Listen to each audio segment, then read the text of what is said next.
આપણા રાજ્યના સૌ નાણાં વિભાગના અધિકારીશ્રીઓની સાથે સાથે આપ સૌ પત્રકાર મિત્રોને હું આમંત્રું છું અને બજેટ માટેની ચર્ચામાં આપ આટલી મોટી સંખ્યામાં હાજર થયા છો. આપનો આભાર પણ વ્યક્ત કરું છું.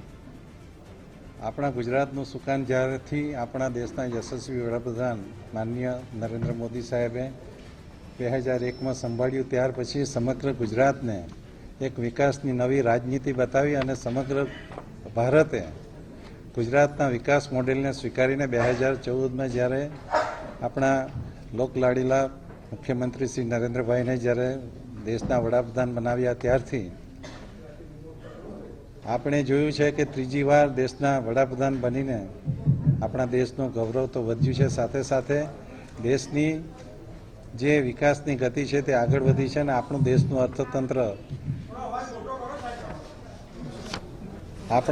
અર્થતંત્ર સૌથી વધુ વિકાસ પામતા અર્થતંત્રમાં આવ્યું છે. ત્યારે ગુજરાતનું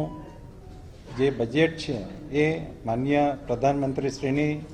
જે રાહ ચીંધેલી છે એમના માર્ગે સર્વે ક્ષેત્ર એટલે કે યુવાન, નારી, અન્નદાતા અને ખેડૂતો બધા માટે અનુકૂળ બજેટ બનાવવામાં આવ્યું છે અને એ રીતે જ ગુજરાત 2047ના વિકસિત ભારતના સંકલ્પમાં ચોક્કસ રીતે ગુજરાતનો ફાળો સૌથી વધુ રહેશે અને એને અનુસંધાને જ ઘણા બધા સુધારાઓ કરવામાં આવ્યા છે. ઇઝ ઓફ લિવિંગ અને ઇઝ ઓફ ડુઈંગ બિઝનેસના માટે પણ જે રીતે આપણે સ્ટેમ્પ ડ્યુટી અને વાહન વેરામાં પણ અને ગ્રીન ઉર્જાને પ્રોત્સાહન આપવા માટે જે પ્રયત્નો કરવામાં આવ્યા છે. આજે ગુજરાત ઉર્જા ક્ષેત્રે રિન્યુએબલ એનર્જીમાં સમગ્ર દેશમાં સૌથી પ્રથમ નંબરે છે અને 2030માં આપણે લગભગ 100 ગીગાવોટ સાથે જે લક્ષ્ય આપણે ધારણ કર્યું છે એને ચોક્કસ રીતે પરિપૂર્ણ કરવાની દિશામાં છે. આ બધા પ્રયત્નોને જુદા જુદા વિષયો સાથે સંપૂર્ણ બજેટમાં જોડી લેવામાં આવ્યા છે અને જે રીતે બજેટનો અમલ કરવામાં આવશે આપણે ચોક્કસ રીતે જોઈ શકશું કે 2047નું જે લક્ષ્ય છે વિકસિત ભારતનું, એમાં ગુજરાત કેવી રીતે આગળ વધશે એ માટેનો રોડમેપ પણ આપણે ગ્રીડ